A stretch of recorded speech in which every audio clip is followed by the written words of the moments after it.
Hey guys, I'm Megan from Ormon Fitness, and in this video we're going to talk about starting to work overhead presses back into your exercise routine. So overhead presses and pushing any weight overhead can actually increase the load placed on your pelvic floor. Sometimes this leads to heaviness, leaking, and different other types of pelvic floor dysfunction symptoms or core dysfunction symptoms. Sometimes you can start to see coning or doming through your abdominal wall when you start to do overhead movements.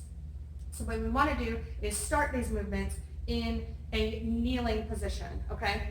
So this is going to take a lot less stability and load on your pelvic floor to start in a kneeling position. And I want you to start with only one hand. So you're going to take a dumbbell or kettlebell or whatever external load that you have in this kneeling position. I want you to take a nice deep inhale. And on the exhale, start to exhale first. Cue your connection breath. Lift the pelvic floor just a little bit or as much as you need to accommodate the load that you have. And press up and back down.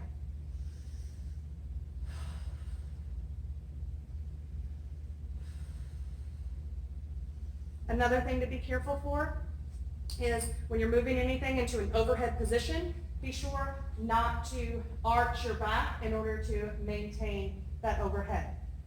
What you want to do is keep your ribs down, ribs on top of your hips as you're pressing overhead, and even if that overhead movement is a little bit forward, that is really just indicative more of a lack of shoulder mobility, which you can work on at a different time,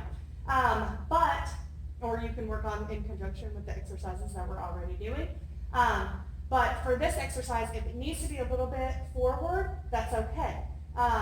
What I want you to do is try to maintain the ribs down position to give yourself the opportunity to connect to your core and pelvic floor in the most helpful way as you are lifting a weight up overhead over your body. So start in this half kneeling position.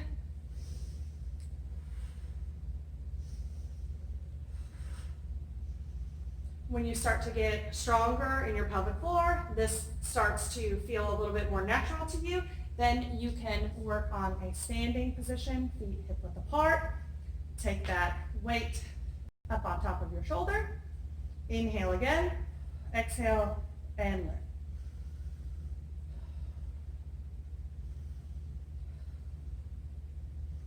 And then you can increase to 2 hands whenever you're ready to add additional load and intensity to this exercise.